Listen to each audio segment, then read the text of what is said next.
Bonjour à toutes et à tous, je suis contente de vous retrouver aujourd'hui pour une nouvelle vidéo pour vous parler de l'étiqueteuse. Donc on a vu beaucoup passer sur les hauls Action ces derniers temps qu'ils avaient sorti une étiqueteuse donc du style Dymo. Donc je l'avais pas acheté de suite et j'ai bien fait parce qu'apparemment les retours ne sont pas bons du tout. Et j'ai vu, je sais plus chez qui, je suis désolée, que Aldi en avait une en vente en ce moment, alors je sais pas jusqu'à quand. Donc c'est une Dymo Omega, alors c'est un modèle qui date d'il y a quelques années, j'ai fait quelques recherches, mais c'est du basique, mais qui marche très très bien en fait, c'est tout simple. Donc l'étiqueteuse elle est à 10 euros, donc je préfère mettre 10 euros dans quelque chose qui marche que 4 euros dans quelque chose qui marche pas, ça me semble logique. J'ai vu dans la personne qui présentait la Dymo de Aldi, je sais plus qui, encore une fois, je suis sincèrement désolée. Si je retrouve la chaîne sur laquelle ça a été présenté, je mettrai bien évidemment le lien en barre d'information. Cette personne a testé les rubans de Action dans la Dymo et il fonctionne très bien. Et je viens d'essayer aussi et ça fonctionne très très bien. Donc je vous présente rapidement donc la Dymo Omega qui se présente. Alors j'ai ouvert déjà pour faire les tests. Donc qui se présente dans un emballage en plastique qu'on est obligé de couper. C'est le seul inconvénient parce que si elle ne marche pas, eh ben, ça me semble compliqué de pouvoir la rendre vu que l'emballage est ouvert. C'est vendu avec un ruban noir. Il n'y a pas de recharge par contre dans la boîte. Et donc, comme j'ai vu que les recharges par contre d'Action fonctionnaient dans la Dymo, du coup j'ai fait juste, voilà, je me suis fait mon petit stack avec un peu toutes les couleurs, comme ça je trouve que c'est assez sympa. Donc concrètement, c'est très simple. Donc là, on va partir du principe, voilà, que elle sort de la boîte. Donc vous avez, quand elle sort de la boîte, il y a juste un bout de ruban qui dépasse où c'est marqué Dymo. Donc l'utilisation est très très simple. On a ici donc sur le disque des petits symboles qui viennent se mettre entre les deux traits. Alors j'essaie de vous montrer ça. Voilà, c'est mieux comme ça.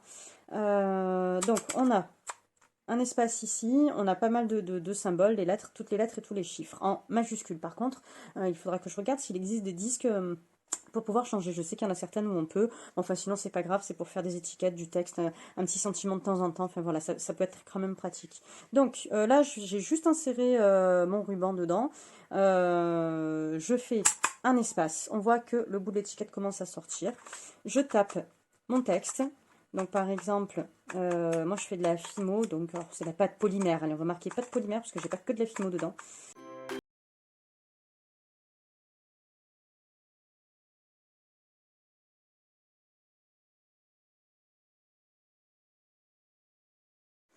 Voilà, moi je rajoute un petit espace à la fin.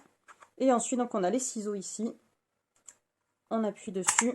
Hop, et l'étiquette saute toute seule, c'est fantastique. Donc voilà, alors il y a quelques lettres qui sont moins imprimées. Ça vient pas de la machine, c'est moi, c'est mon bras. Par moment, je manque un peu de force, donc j'ai moins appuyé sur la poignée et donc du coup, ça a moins bien imprimé. Mais enfin, c'est pas grave.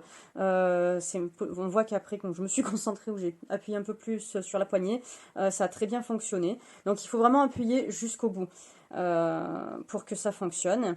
J'ai testé, je vais vous mettre une petite image en incrustation. J'ai collé ça sur un bac en plastique et franchement, ça colle très très bien. Donc voilà pour cette utilisation. Donc là, vous avez vu, c'est du ruban Parme de chez Action que j'ai utilisé. Donc je vous montre simplement comment changer le ruban. Hop, donc il suffit, pardon, oui, je vais aller un peu vite. Ici, donc on a des petits picots de chaque côté. Donc il suffit de les prendre, de tirer. Voilà, délicatement, pour pas casser les petites pattes qui sont sur le côté. On a le ruban qui est posé à l'intérieur simplement. Hop, moi je le fais glisser comme ça. Alors, voilà, je retire mon ruban de la machine. Voilà, je n'ai plus qu'à le ranger. Voilà, je prends un autre ruban. Alors, on a ici, je ne sais pas si vous voyez, voilà, on a une flèche. Donc, on sait de quel côté ça doit sortir. Donc, je fais sortir un petit peu mon ruban, alors manuellement au départ. Je prends ma machine, on a une flèche ici, donc on sait où le ruban doit rentrer aussi. Donc je prends, voilà, j'insère le ruban, ça bloque au bout d'un moment. J'appuie simplement, hop, un coup sur la poignée et ça y est, mon ruban, il est coincé dedans. Donc après, je n'ai plus qu'à remettre tout le reste du ruban, hop, à l'intérieur. Alors c'est beaucoup plus facile hein, quand on le fait d'habitude. Là c'est juste que je l'ai beaucoup déroulé pour pouvoir vous montrer qu'il était bien coincé dedans. Mais sinon franchement juste le morceau qu'on tire pour pouvoir insérer le ruban dedans, ça suffit amplement. Alors voilà, c'est juste que je ne l'ai pas bien renroulé. On va faire les choses correctement. Hop. Désolée si de temps en temps ça bouge, mais mon support est flexible. Et du coup, dès que je touche un peu l'écran pour faire le point, bah, ça bouge un peu. Je suis sincèrement désolée, mais j'ai pas trouvé mieux pour l'instant. Voilà, on reclipse bien correctement. Hop, j'ai rappuyé un petit coup. Alors, je suis toujours sur les ciseaux. Il faut juste appuyer un petit coup, voilà, pour faire avancer le ruban. Et voilà, on voit qu'au bout de quelques pressions, le ruban est sorti. Donc là, par exemple, je vais pouvoir marquer... bah, j'ai des moules qui vont avec ma pâte polymère. Donc, les moules.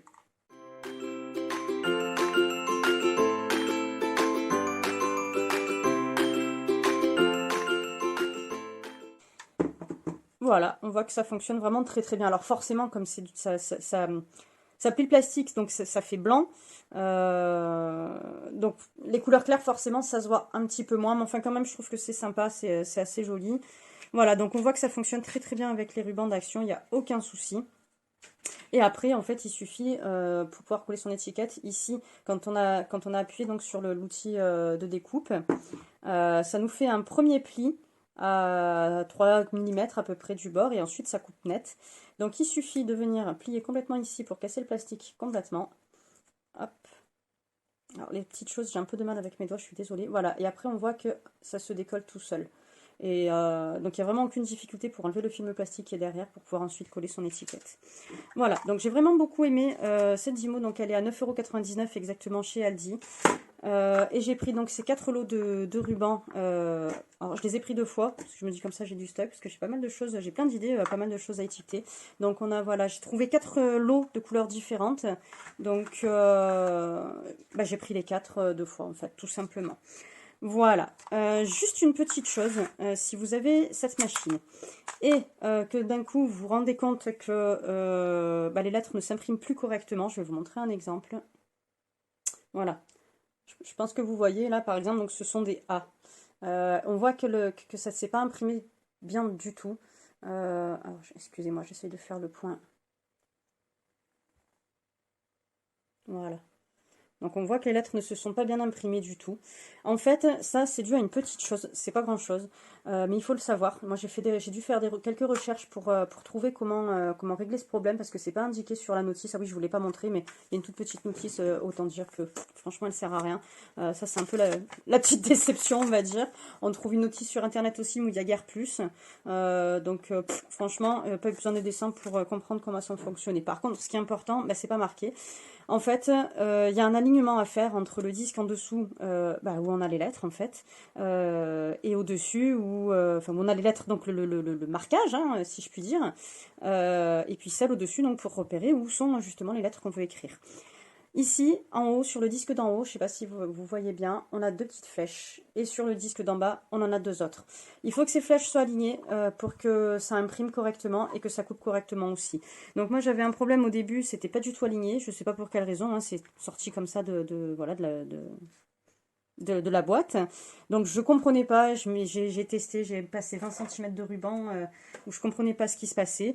Et puis bah, à force de chercher sur YouTube et sur internet, bah, j'ai compris ce qui se passait. Donc c'est pas grand chose, voilà, j'ai juste aligné donc ces deux flèches du haut et du bas. Et ça a fonctionné tout de suite, nickel. Donc franchement, voilà, aucun souci. Si vous avez le même problème, c'est juste les disques, peut-être qu'à un moment, ça peut arriver, il y en a un qui reste coincé, on ne sait pas pour quelle raison.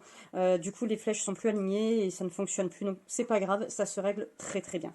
Voilà, j'espère que cette vidéo vous a plu. Je vous remercie de l'avoir regardée. Bienvenue aux nouvelles ou nouveaux abonnés. Je vous remercie, voilà, de me suivre et j'espère que mon contenu vous plaira. Et je remercie toutes les anciennes et les anciens qui sont là depuis quelques temps maintenant. À très très bientôt. Merci beaucoup. Prenez soin de vous. Au revoir.